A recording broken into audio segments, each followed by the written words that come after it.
Hey everyone, Theo here, and I know what you're thinking. Another Genie farm video? And you're right. This is another Genie farm video. This is actually a build guide to the Hall of Court map. I originally had posted a video on how to do this map with a different build, but since then I've changed to a different build which is faster and much quicker at completing the map, as seen in all the streams that I've been posting. So this is a build video for that specific map. Now, why are we playing Hall of Court on Ruthless difficulty survival? For the Genie. And as we've seen in all the different streams, I never got the Genie I wanted, but I'll talk more about that in a follow-up video called, a Genie farm retrospective. So enough talking, let's get started. Now this is a build by Mishak. I saw he do a video on this, I adopted it, I used it, and I used it a lot. I used it 500 times. So I go pretty quick, so let's go. I'm going to come down here, I'm going to grab this chest here. I'm going to build a Strength Drain Aura right there. And I'm going to build an Ensnare Aura here, and I'm going to reduce its size by 2. And I'll tell you why after a little bit. And another Strength Drain Aura right there. We'll swap over to our EV. We're going to build a 4 DU buff beam and a 1 DU reflect beam. And I put that reflect beam right between those two posts. And that's really just to stop copters from bombing you. Then I upgrade that tower by 4. I swap over to my Hermit, who has no mana, grab this mana, come down here, pick up this mana, upgrade my buff beam to 5, and I build a Nature's Pylon and a Mushroom Spore. And then I upgrade my Nature's Pylon with the remaining mana, and I swap over to my Adept. And with my Adept, I grab the rest of this mana, and I build the rest of the towers are going to be LTs. And I'll have just enough mana to upgrade my Nature's Pylon one more time. Bam. That's it. That's the build, and that went by pretty quick. I then swap over to my my Guardian Summoner, who has 2 Huntress Guardians, and I bring in my Tower Boost Monk, and I point in this direction, and I start shooting. And once I have enough mana, I'll upgrade my I'll go ahead and upgrade my Nature's Pylon to 3 stars. There we go. Now I'm going to come all the way over here and just hang out right here, and I usually point right about that direction to grab my mana. And that's all I'm going to do. Now if you have less, you have lower stats, I know Staff brings in, during this wave, brings in an Adept Upgrader and upgrades all the towers during this wave. And they're able to do that with much less stats than I do. I'd say less than 6k stats. They're able to handle this map as long as they upgrade. So the reason I shrunk, now I have like almost 9k auras, so depending on your aura sizes it may not matter, but like where my Strength Drain Aura is to the west, you might need to move that closer to the crystal.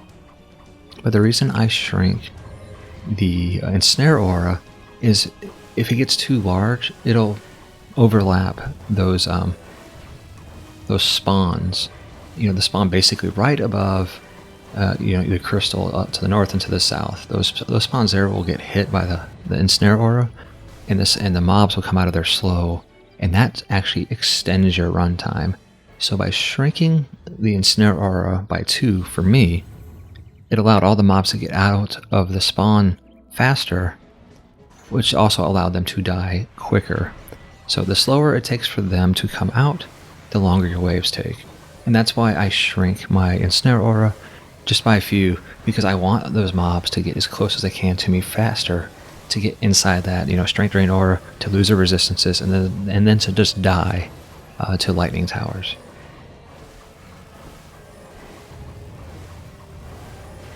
So that's the build. I brought in my additional 2 heroes, so I'm going to get 4 Genies at the end of this wave. But you always bring in those extra heroes on these specific runs while combat's happening, so that you only have 2 players scaling, but you're going to get 4 rewards at the end of this wave. Now obviously this only works for rewards that happen during a run, not the last wave. So you always have to have 4 heroes in on the last wave to get end of map rewards. But to get these these rewards before you get to the end waves, you can just go with 2 heroes and bring in 2 heroes before those waves end. So we are almost to the end of this run. This map does have some slogers, but not near as bad as Coastal Bazaar. And for me, based on my own stats, I found that my Genie runs total, with build time, with combat time, and then all the other things that I do, in general would take me a total of 5 minutes.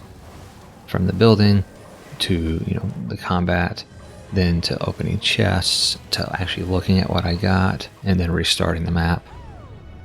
That was about 5 minutes, so I could get a lot of runs in an hour. And so there we go. We have our our 4 genies, and this is what I always did. I ended up opening up these 4 chests at the end of every run, because all I have is my summoner out there, so the only thing that's going to drop from those chests is armor. And we see I did not get the genie I wanted, but like I said, when I'm opening those chests, now I opened up every chest. I opened up those 4 chests for 500 runs, and I ended up getting 3 Ultimate Plus items out of those chests, and they weren't bad items. I did get like a 1560 DPS piece and like a 2215 apprentice piece, so it wasn't a total waste. But if you think I opened up 3,000 chests and I got 3 pluses, so that's about 1 plus every 1,000 chests I opened. So I'll talk more about my Genie farm journey in the follow-up video after this. That's all I have for today's video. Thanks for watching, and thanks for watching all the Genie farm streams that I've had. And I hope your farming has been a lot better than mine. Until next time,